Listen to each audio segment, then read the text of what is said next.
ہاں جی، یہ ہے گول تا، یعنی ہاں کے اوپر دو نقطے لگے ہوئے ہوں، اس کو گول تا کہتے ہیں، ٹھیک ہے۔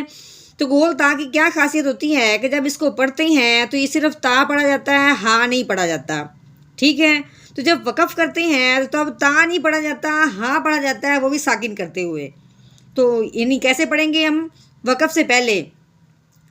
تا دو زیر تین رقبتین، یہ ہم نے تا پڑھ دیا۔ اب ہم جب وقف کریں گے اب تا نہیں پڑھیں گے، ہاں کی وہاں نکالیں گے، وہ بھی ساکن کرتے ہوئے۔ تو کیسے ساکن کریں گے؟ آگے وقف رقبہ، ٹھیک ہے، آخر پہ ہم نے ہاں کی آواز تھوڑی سی نکالی ساکن کرتے ہوئے، رقبہ۔ نحمده ونصلي على رسوله الكريم، اما بعد فاعوذ باللہ من الشیطان الرجیم، بسم اللہ الرحمن الرحیم۔ السلام علیکم ورحمۃ اللہ وبرکاتہ۔ امید ہے آپ سب خیریت سے ہوں گے، انشاءاللہ جہاں ہوں گے ایمان اور صحت کی نعمت سے مالا مال ہوں گے۔ ہاں جی، تو آغاز کرتے ہیں ہم اپنے آج کے سبق کا دعاؤں کے ساتھ، تو چلیے شروع کرتے ہیں۔ اللہم صلی علی سیدنا و مولانا محمد وعلی آل سیدنا و مولانا محمد وبارک وسلم۔ رب اشرح لی صدری ویسر لی امری واحلل عقدۃ من لسانی یفقہوا قولی۔ رب زدنا علما، رب زدنا علما، رب زدنا علما۔ اعوذ باللہ من الشیطان الرجیم، بسم اللہ الرحمن الرحیم۔ واؤ کے اوپر زبر آ گئی، میم کے اوپر بھی زبر آ گئی، ٹھیک ہے۔ جب دو ساتھ ساتھ زبر زیر والے حرف ہوں تو وہ آپس میں نہیں ملتے، ٹھیک ہے۔ واؤ زبر وا، میم کے اوپر زبر ہے، آگے آگے الف، الف سے پہلے آگی زبر، الف سے پہلے زبر آ جائے تو اسے ایک الف کے برابر لمبا کرتے ہیں، ٹھیک ہے۔ اس کے اوپر آگئی ہے مد، ٹھیک ہے۔ اب اس الف کے ساتھ زبر آنے کی وجہ سے ہم نے اس کو ایک الف کے برابر لمبا کرنا تھا، لیکن مد آنے کی وجہ سے اب ہم نے اس کو 3 الف کے برابر لمبا کرنا ہے، ٹھیک ہے۔ میم الف مد زبر ما، وما،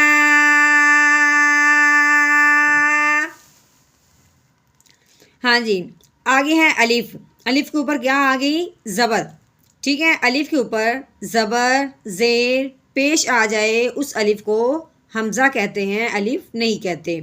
اب ہم نے اس الف کو حمزہ کہنا ہے، اور آگے دیکھیں آگے دال کے اوپر آ گئی ہے جزم، یہ جو چھوٹی سی دال نما بنی ہوئی ہے اس کا نام ہے جزم۔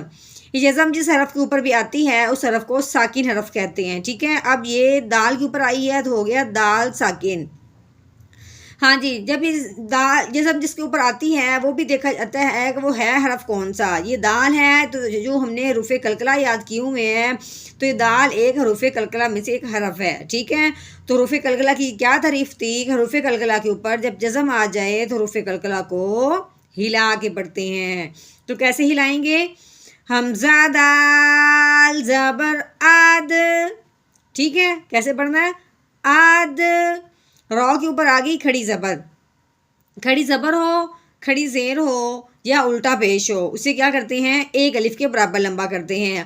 یہاں پہ کھڑی زبر کو اپنے ایک الف کے برابر لمبا کرنا ہے، ساتھ ساتھ رو کو موٹا بھی پڑھنا ہے۔ کیوں؟ کھڑی رو کے اوپر زبر ہو یا پیش ہو اس رو کو پر پڑھتے ہیں، ٹھیک ہے۔ یہ کھڑی زبر ہے، اس وجہ سے ہم نے رو کو پر یعنی موٹا کر کے پڑھنا ہے۔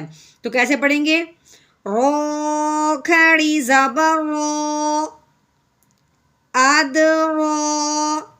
ہاں جی، آگے دیکھیں یہ ہے کاف، ٹھیک ہے، کاف کے اوپر آ گئی زبر، کاف کو ہم نے یعنی باریک کر کے پڑھنا ہے، موٹا کر کے نہیں پڑھنا۔ کاف زبر کا، اد رو کا۔ ہاں جی، آگے ہے میم، میم کے ساتھ الف آ گیا ہے لیکن ہم نے اس الف کو نہیں پڑھنا کیونکہ اگلے حرف پہ جزم آ گئی ہے، ٹھیک ہے۔ جو اگلا حرف جزم والا ہو تو درمیان والے حرف کو چھوڑ دیتے ہیں، ٹھیک ہے۔ اب ہم نے میم کو لام کے ساتھ ملانا ہے، درمیان میں الف کے ساتھ نہیں ملانا۔ تو کیسے پڑھیں گے؟ میم لام زبر مل، مل، ٹھیک ہے. عین کے اوپر زبر آ گئی، قوف کے اوپر بھی زبر ہے، با کے اوپر بھی زبر ہے، ٹھیک ہے. یہ اس کا مطلب ہے کہ آپس میں کوئی حرف نہیں ملنے والا. عین زبر ع، قوف زبر قا، عقا، با زبر با، عقبہ. ہاں جی، یہ ہے گول تا، یعنی کہ یہ اس کے تا کے اوپر پیش لگی ہوئی ہے. گول تا کا مطلب کیا ہے کہ یہ ہا کے ساتھ آتی ہے، ٹھیک ہے. تو وقف کی صورت میں یہ ہا پڑھا جاتا ہے، تا نہیں پڑھا جاتا. اگر وقف نہ ہو تو تا پڑھا جاتا ہے. اب ہم نے پہلے تا پڑھنا ہے کیونکہ ابھی ہم وقف نہیں کر رہے، اس کے پڑھنے کے بعد وقف کریں گے تو پھر ہم ہا پڑھیں گے. تا پیش تو، عقباتو. ہاں جی، اب ہم وقف کریں گے تو تا کو ہٹا دیں گے. جو گول تا کی یہی خاصیت ہے کہ وقف کی صورت میں تا نہیں پڑھا جاتا بلکہ ہا کی آواز نکالتے ہیں ساکن کرتے ہوئے. کیسے؟ آگے وقف، عقبہ، عقبہ. ہاں جی، اب ہے فا کے اوپر زبر. اگلا حرف کیا ہے؟ مشدد، یعنی یہ جو 3 دندوں والی لگی ہوئی ہے اس کا نام ہے شد. شد جس حرف کے اوپر بھی آتی ہے اس حرف کو مشدد کہتے ہیں. یہ کاف مشدد ہے. تو جو شد والا حرف ہوتا ہے وہ پچھلے والے حرف کو اپنے ساتھ ملاتا ہے، ٹھیک ہے. تو دوسری بات یہ ہے جو شد والا حرف ہوتا ہے وہ 2 بار پڑھا جاتا ہے. ایک تو پچھلے والے کو اپنے ساتھ ملاتے ہوئے، دوسرا وہ جس کے اوپر اپنے زبر زیر پیش لگی ہو وہ پڑھتے ہوئے. تو چلیے پڑھتے ہیں. فا کاف زبر فک، کاف پیش کو، فک کو. رو کے اوپر زبر ہے، رو کو ہم نے موٹا کر کے پڑھنا ہے. رو زبر رو، قوف، قوف کی حلق سے آواز نکالتے ہوئے اس کو بھی موٹا کر کے پڑھنا ہے. قوف زبر قا، روقا، با زبر با، روقبا. تا، یہ پھر دو یعنی گول تا آ گئی. اب ہم نے کیا کرنا ہے، تا کے نیچے تنوین آ گئی ہے. اب تنوین کس کو کہتے ہیں؟ 2 زبر ہوں یا 2 زیر ہوں یا 2 پیش ہوں، اس کا نام تنوین ہوتا ہے، ٹھیک ہے. اب یہ 2 زیر ہے جس کا نام ہے تنوین. تا کے نیچے تنوین آ گئی. اب تنوین جہاں بھی آتی ہے اس چیز کا خیال کیا جاتا ہے کہ آگے کون سا حرف آیا ہے، ٹھیک ہے. کیونکہ تنوین پہ غنہ کرنا ہے یا نہیں کرنا اس کا دارومدار اگلے حرف پہ ہے. اگلا حرف کون سا آیا ہے؟ حمزہ. جو ہم نے حروف ہلکی یاد کی ہیں اس میں ایک حرف حمزہ بھی ہے. حروف ہلکی کیا مطلب ہے؟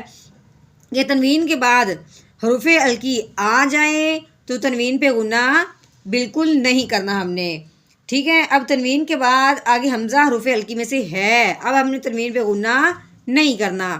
تو کیسے پڑھیں گے؟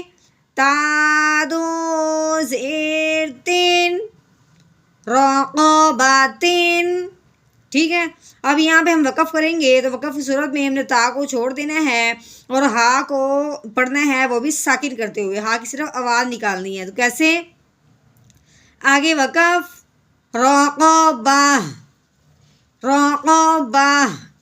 ہاں جی، یہاں تک ہم نے اپنے سبق کا توڑ کیا ہے ایک ایک حرف کا کہ اس حرف کو کیسے پڑھنا ہے، کس کی آواز نکالنی ہے. تو اب ہم نے روانگی کے ساتھ پڑھنا ہے، یعنی جوڑ کے ساتھ پوری ایک ایک آیت کو. اگر ہمارا سانس لمبا ہے تو ایک آیت کو ایک سانس میں پڑھیں گے، ٹھیک ہے. تو ساتھ ساتھ اپنا لہجہ بھی اچھا بنائیں گے. قرآن پاک ہم پڑھیں، خوبصورتی کے ساتھ پڑھیں، ہمارا پڑھنا ہمیں خود بھی اچھا لگے اور سننے والے کو بھی اچھا لگے، ٹھیک ہے. تو چلیے شروع کرتے ہیں. اعوذ باللہ من الشیطان الرجیم. سورۃ البلد مکیہ. بسم اللہ الرحمن الرحیم. وما